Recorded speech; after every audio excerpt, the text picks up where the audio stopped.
Hey guys, good morning. ಇವತ್ತು ನಾನು ಎದ್ದಾಗ ಬೆಳಿಗ್ಗೆ ಸುಮಾರು 6 ಗಂಟೆ ಆಗಿತ್ತು.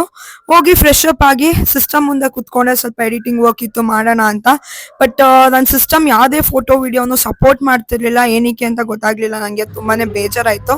ಸೊ ಅದೇ ಬೇಜಾರಲ್ಲಿ ನನ್ನ ಫ್ರೆಂಡಿಗೆ ಕಾಲ್ ಮಾಡಿದೆ, ಬಾ ಆಚೆ ಹೋಗೋಣ ಅಂತ. ಬೆಳಿಗ್ಗೆ ತುಂಬಾ ಅರ್ಲಿ ಆಗಿರೋದ್ರಿಂದ ಅವ್ನು ಎದ್ದಿರ್ಲಿಲ್ಲ ಅನ್ಸುತ್ತೆ, ಫೋನ್ ಪಿಕ್ ಮಾಡಲಿಲ್ಲ.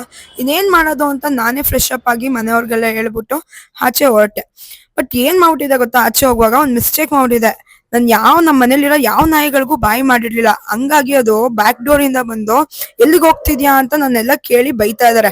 ಏನ್ ಹೇಳ್ದೆ ಕೇಳ್ದೆ ಹೋಗ್ತಿದ್ಯಲ್ಲ ಅಂತ. ಸೊ ಅವ್ರಿಗೆಲ್ಲ ಹೇಳಿ ಸಾರಿ ಕೇಳಿ ಅವ್ರನ್ನೆಲ್ಲ ಒಳಗ್ ಕಳ್ಸಿ ಡೋರ್ ಲಾಕ್ ಹಾಕೊಂಡು ಆಚೆ ಬಂದೆ.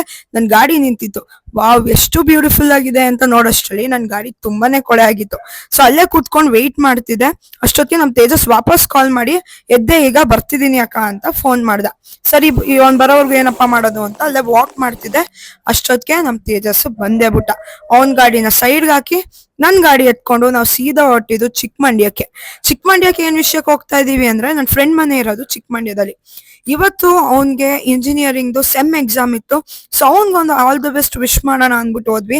ಬಟ್ ಅವ್ನ್ ಕಾರ್ ನೆನೆ ಕೆಟ್ಟೋಗಿದ್ ಸ್ಟೋರಿ ಎಲ್ಲ ಹೇಳ್ತಿದ್ದ, ಏನು ಎತ್ತ ಅಂತೆಲ್ಲ ವಿಚಾರಿಸ್ಕೊಂಡು ಹಂಗೆ ಜೋಕ್ ಮಾಡ್ಕೊಂಡು ಆಟ ಆಡ್ಕೊಂಡು ಬಸ್ ಸ್ಟ್ಯಾಂಡ್ ವರ್ಗು ಬಂದ್ವಿ. ಅಲ್ಲಿಂದ ಅವ್ನ ಫ್ರೆಂಡ್ ನ ಪಿಕ್ ಮಾಡ್ಕೊಂಡು ಸೀದಾ ಮೈಸೂರ್ಗೆ ಹೊರಟ. ನಾವು ಅವನ್ಗೆ ಬಾಯ್ ಹೇಳಿ ಸೀದಾ ಮನೆ